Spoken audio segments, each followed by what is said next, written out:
எப்படி இருக்குங்க? இன்னும் வரைஞ்சிட்ருக்காங்க. இது இன்னும் வரியல, வரைஞ்சிட்ருக்காங்க. நம்ம இதுக்கு வந்து நிறையா டூல்ஸ் வாங்கிட்டுருக்கோம். வாட்டர் கலர் வாங்குகிறோம், ப்ரஷ் வாங்குகிறோம், அந்த மாதிரி நிறையா வாங்கிட்டுருக்கோம். அப்படி தான் இன்றைக்கும் ஒரு பொருள். அது எவ்வளோ விலை? ரூ. 98. ஒரு ப்ரஷ்ஷுங்க இது. ஆல்ரெடி ப்ரஷ் இருக்குது.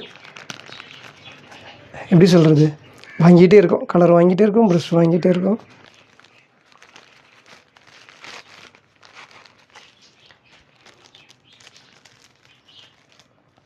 அன்றைக்கி வாங்கினதெல்லாம் மரக்கலரில் இருந்துச்சு. இது பிளாக் கலருக்கு பதிலாக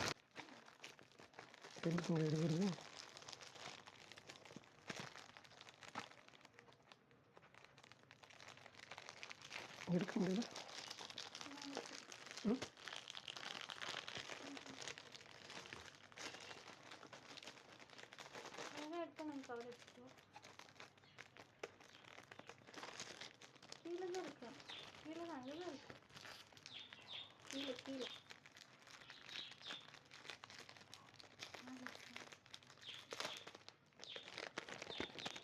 அது ஒன்றும் இல்லைங்க, நான் வேறு கண்ணாடி போடலையா, அதனால் தெரிய மாட்டேங்குது.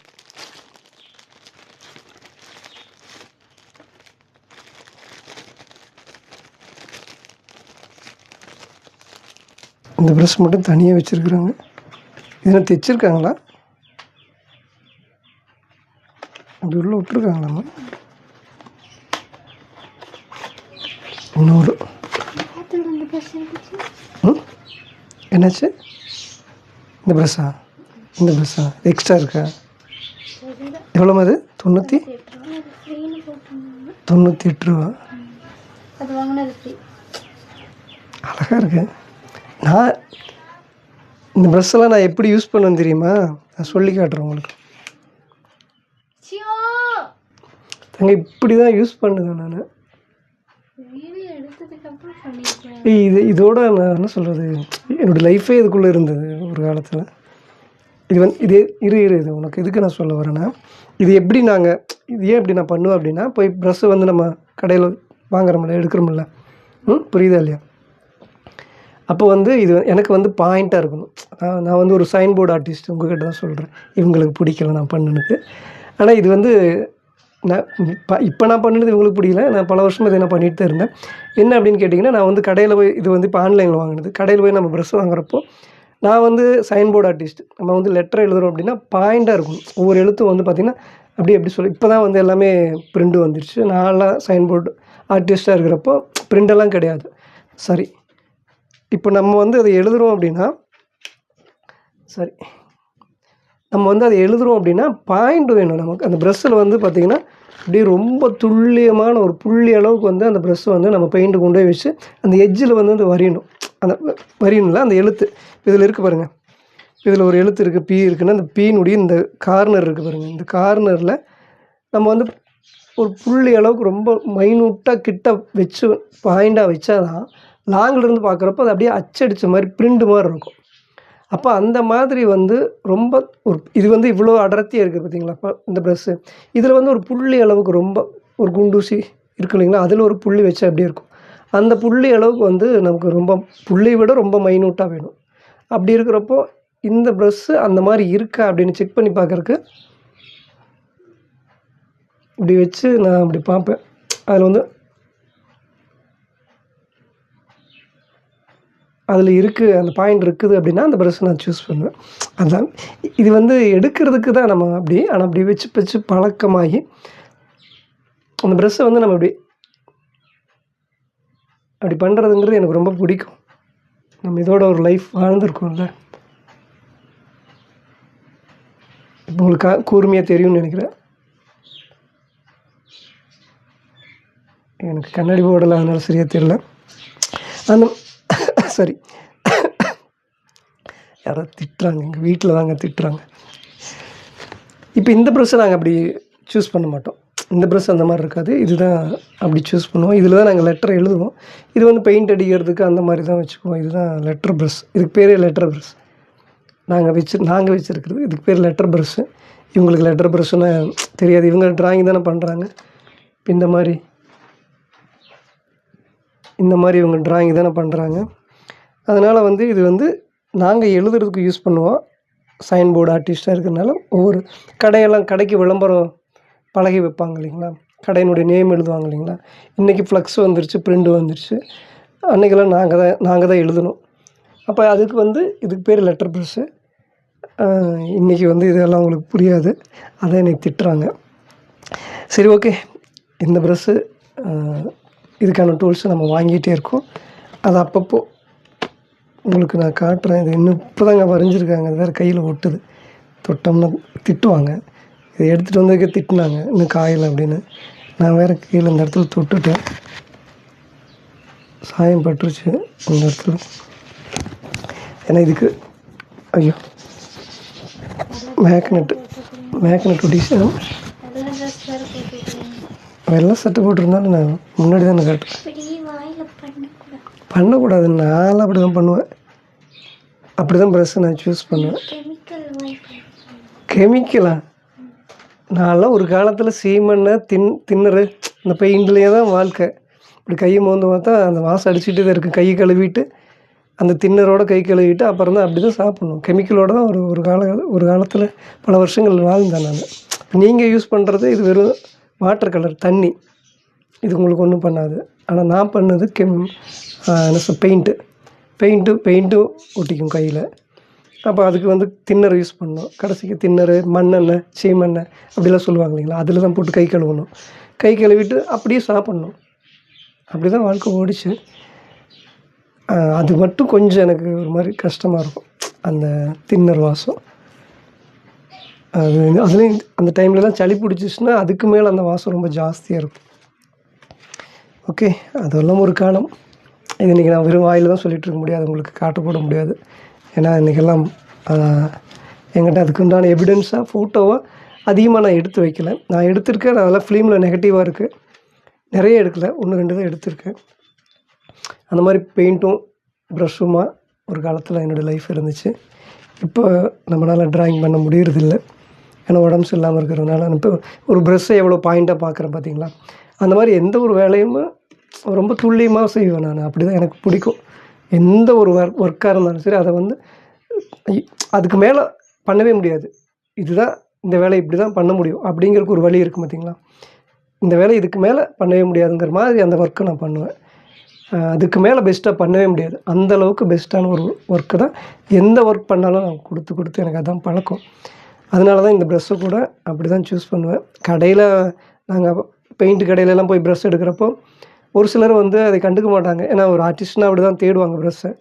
ஒரு சிலரில் நீங்கள் அப்படி வச்சுட்டு போயிட்டிங்கன்னா அடுத்தவங்க வந்து யூஸ் பண்ணுவாங்களா அப்படிம்பாங்க. அதுவும் கரெக்டு தான். அந்த மாதிரி ப்ரெஷ்ஷை பார்த்து எடுக்கணும். இந்த ப்ரெஷ்ஷை தேடியே நாங்கள் ரொம்ப தூரம் கிலோமீட்டர் போகணும். கிட்டத்தட்ட ஒரு 50-60 கிலோமீட்ரு பஸ் ஏறி போய் அந்த ப்ரெஷ்ஷை தேடி வாங்கிட்டு வரணும். லோக்கலில் கிடைக்காது.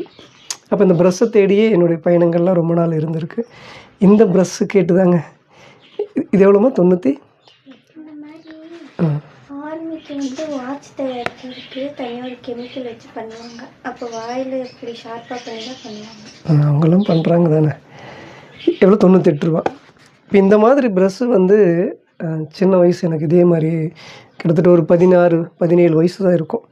அந்த 16-17 வயசுலேயே நான் சொந்தமாக வந்து ஒரு கடை வச்சு ஒரு ஆர்டிஸ்ட்டாக நான் வந்து முடிவு பண்ணி, நான் யாருக்கும் கீழே போய் ஒர்க் பண்ணாமல் நானே சொந்தமாக எனக்கு பாஸாக, நானே எனக்கு முதலாளியாக இருந்து நான் சொந்தமாக வந்து கடை வச்சு ஆர்டிஸ்ட் மாதிரி அதை ஆர்ட் பண்ணணும், அதை வந்து நான் செய்யணும் அப்படின்னு எங்கள் அம்மாட்ட கேட்குறப்போ இந்த ப்ரெஷ்ஷு வாங்கி தரமாட்டேன்ட்டாங்க.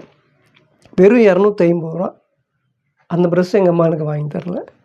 எதுக்கு தான் அவங்கெல்லாம் எனக்கு இந்த நேரத்தில் பெற்றாங்க அப்படின்னு கேட்கணும்னு தோணுது எனக்கு. அது அவ்வளோ பெரிய வலிங்க. அது இன்ன வரைக்கும் அந்த மனசுக்குள்ளே அப்படி ஒரு வலி இருக்குது. அந்த ப்ரெஷ்ஷு எனக்கு வாங்கி தரலை. கேட்டேன், கெஞ்சினேன். எனக்கு அந்த 16-17 வயசில் யார் காசு கொடுப்பாங்க? அம்மாவை தவிர அப்பாவை தவிர யார் காசு கொடுப்பாங்க? அவங்கக்கிட்ட கேட்டும் கொடுக்கல.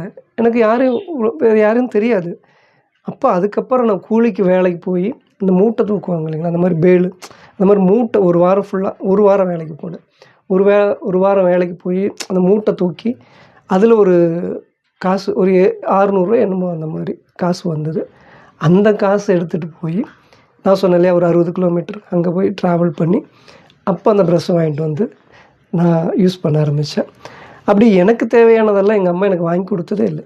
ஸ்கெட்ச் வாங்கி கொடுத்ததில்ல. இந்த மாதிரி நம்ம ப்ரெஷ்ஷு சொந்தமாக தொழில் செய்கிறோன்னு கேட்குறப்போ யார் செய்வாங்க? நம்ம பையன் வந்து யாருக்கும் கீழே வேலை செய்யாமல் இன்னொருத்தருக்கு அடிமையாக வேலைக்கு போகாமல் அவனே சொந்தமாக ஒரு தொழில் பண்ணுறானே அப்படின்னு சொல்லி என்னை வந்து என்கரேஜ் பண்ணலை எங்கள் அம்மா. அவங்க சொன்ன ஒரு விஷயம்லாம் போட எல்லாரும் கூலிக்கு வேலைக்கு போகிறாங்க, நீ மட்டும் என்னமோ அதிசயமாக நீ யாரு கூடயும் வேலைக்கு போக மாட்டேன்னு சொல்கிற அப்படின்னு எங்கள் அம்மாவுக்கு பிடிக்கல. நான் இன்னொருத்தருக்கு கீழே வேலை செய்கிறத எங்கள் அம்மா விரும்பினாங்க. அதை எனக்கு அது பிடிக்கல. ஆனால் என்ன அது பிடிக்கலைங்கிறதுக்காக சரி யோசிச்சு பாருங்கள், 16 வயசில் 17 வயசில் சொந்தமாக தன் பையன் சொந்தமாக யாருக்கும் கீழே வேலை செய்யாமல் அடிமையாக வேலை செய்யாமல் சொந்தமாக ஒரு தொழில் பண்ணுறான்னு சொல்லி சப்போர்ட் தானே பண்ணியிருக்கணும், பண்ணலை. இந்த இடத்துல ஒரு சின்ன விஷயம் அதையும் சொல்லிடுறேன், ரொம்ப ஃபீலிங்கான ஒரு கஷ்டமான விஷயம் தான், அதையும் சொல்லி முடிச்சிடறேன். அப்போ அந்த மாதிரி ப்ரெஷ்ஷு வந்து எங்கள் அம்மா வாங்கி தரல. நான் 250 ரூபா ப்ரெஷ் காசு போட்டு வாங்கி அந்த ப்ரெஷ்ஷை வச்சு இந்த மாதிரி ப்ரெஷ்ஷை வச்சு நான் 2 வருஷம் கஷ்டப்பட்டு வேலை செய்கிறேன். வேலை செஞ்சு அந்த காசு கொஞ்சம் கொஞ்சமாக மிச்சம் பண்ணுறேன். எதுக்குன்னா கேமரா வாங்கணும். எங்கள் அம்மா அதை 250 ரூபாய்க்கு யோசிக்கிறாங்களா? அப்போ 20,000 15,000 ரூபாய்க்கெல்லாம் ஒரு கேமரா வாங்கி தருவாங்களா? தரமாட்டாங்க. அப்போ நான் வந்து ஒரு 10,000 ரூபா சீட்டு போடுறேன், மிச்சம் பண்ணுறேன். மாதம் 500 ரூபா 2 வருஷம் காசு மிச்சம் பண்ணுறேன். இந்த ப்ரெஷ்ஷு எங்கள் அம்மா காசு கொடுக்கல, நானாக சொந்தமாக வாங்கினேன். அந்த ப்ரெஷ்ஷை வச்சு நான் வந்து முதலீடாக போட்டு அதில் காசு சம்பாதிக்கிறேன். அந்த காசை வந்து எங்கள் அம்மா கேட்க ஆரம்பிச்சிட்டாங்க. யோசிச்சு பாருங்கள் எவ்வளோ சுயநலமாக யோசிச்சுருக்காங்கன்னு. 2 வருஷத்துக்கு அப்புறம் அந்த சீட்டு போட்டு மிச்சம் பண்ணி வச்சுருந்தேன். 10,000 ரூபா வரும். அப்போ 8,000 ரூபா இருக்கிற டைமில் வந்து எங்கிட்ட கேட்குறாங்க, எனக்கு சீட்டு எடுத்து கொடு அப்படின்னு. நான் சொல்கிறேன் எங்கள் அம்மாட்ட, நீங்கள் எனக்கு ஹெல்ப் பண்ண போகிறது இல்லை, எனக்கு சப்போர்ட் பண்ண போகிறது இல்லை. ஒரு பெற்றவங்களாக இருந்தால் நீங்கள் தான் சப்போர்ட் பண்ணணும். ஆனால் நீங்கள் எனக்கு பண்ணலை. அதனால் நானே வந்து கேமரா வாங்கணுன்னு இருக்கேன், அந்த காசு அதுக்கு தான் சேர்த்திட்ருக்கேன் அப்படின்னு சொன்னேன். அப்போ எங்கள் அம்மா சொன்னாங்க, நான் யார் அப்படின்னு கேட்டாங்க எங்கள் அம்மா. அப்போ நான் சொன்னேன், நீங்கள் எனக்கு அம்மா அப்படின்னு. அம்மா வாங்கி தர மாட்டேனா அப்படின்னு சொல்லி சென்டிமெண்ட்டாக பேசுனாங்க. எனக்கு தெரியும் எங்கள் அம்மாவை பற்றி. 250 ரூபா ப்ரெஷ்ஷே வாங்கி தரல, 15,000 ரூபா போட்டு கேமரா வாங்கி தருவாங்களா? வேறு வழி இல்லை, சின்ன வயசு, என்ன பண்ணுறது? பெற்றவங்களுக்கு கீழ்ப்படிஞ்சு தான் ஆகணும். ஒரு நம்ம பெற்றவங்க வந்து ஒரு குறிப்பிட்ட வயசுக்குள்ள நம்மளை போட்டு அடக்குமுறையில் போட்டு நம்மளை அடுக்கி வச்சிட்றாங்க. நம்மளுடைய உணர்ச்சிகளை நம்மளுடைய மனசை புரிஞ்சுக்கிறதே இல்லை. ரொம்ப கஷ்டமாக போச்சு. அப்போ 8,000 ரூபா அவங்க எடுத்துக்கிறாங்க. 15 ரூபா எனக்கு புரோட்டா வாங்கிக்கிறதுக்கு சாப்பிட்றதுக்கு 15 ரூபா மட்டும் கொடுத்தாங்க. 2 வருஷம் உழைப்பு, 10,000 ரூபா காசு எங்கள் அம்மா வாங்கிட்டு போயிட்டாங்க. நான் உனக்கு வாங்கி தரேன்டா, அம்மா தானே நான் வாங்கி தரேன், உனக்கு யார் வாங்கி தருவாங்க அப்படின்னு சென்டிமெண்ட்டாக பேசுனாங்க. எனக்கு தெரியும் எங்கள் அம்மா வாங்கி தர மாட்டாங்க அப்படின்னு. அந்த 8,000 ரூபாய் வந்து அவங்க எடுத்துக்கிட்டு, அந்த 10,000 ரூபா சீட்டை வந்து அவங்க எடுத்துக்கிட்டு எனக்கு வெறும் 15 ரூபா மட்டும் கொடுத்து அன்றைக்கி ஒரு புரோட்டா வாங்கி சாப்பிட்டா தான் மிச்சம். 2 வருஷம் உழைப்பு, என்னுடைய சொந்த காசு, என்னுடைய சொந்த உழைப்பில் என்னுடைய ப்ரெஷ்ஷில் நான் போட்டு வாங்கினது காசு போச்சு. அதுக்கப்புறம் எங்கள் அம்மா இன்றைக்கி வரைக்கும் வாங்கி தரலைங்க, இப்போ வரைக்கும் வாங்கி தரல. அதுக்கப்புறம் 3 வருஷமாக 2 வருஷமாக நான் திருப்பியும் கஷ்டப்பட்டு அதுக்கப்புறம் காசு மிச்சம் பண்ணி தான் நான் கேமரா வாங்கினேன். அந்த மாதிரி பெற்றவங்க என்றைக்கும் எனக்கு சப்போர்ட் பண்ணதில்லை, எனக்கு உணர்ச்சிகளை புரிஞ்சதில்லை, ஊக்கப்படுத்தினதில்லை, சப்போர்ட் பண்ணதில்லை. இந்த ப்ரெஷ்ஷை பார்த்தோன்னே எனக்கு அதெல்லாம் ஞாபகம் வந்துச்சு. சரி ஓகே, வெளியே வேறு ஏதாவது சவுண்டெல்லாம் போட்டு பாட்டு போட்டுட்ருக்காங்க, அதெல்லாம் கேட்டதுன்னா எனக்கு கார்ப்பரேட் பிரச்சனை வரும், சிக்கல் வந்து ரொம்ப நேரம் பேசியிருக்கேன். இந்த ப்ரெஷ்ஷோட முடிச்சுக்கணும்னு நினச்சேன். சின்ன ஃபீலிங்ஸு அதை உங்களோட ஷேர் பண்ணிட்டேன். ஓகே, அடுத்து ஒரு நல்ல வீடியோவில் சந்திக்கிறேன். இந்த ட்ராயிங் எப்படி இருக்குதுன்னு சொல்லுங்கள். அடுத்து ஒரு நல்ல வீடியோவில் சந்திக்கிறேன். பாட்டு வேறு பாடிட்டு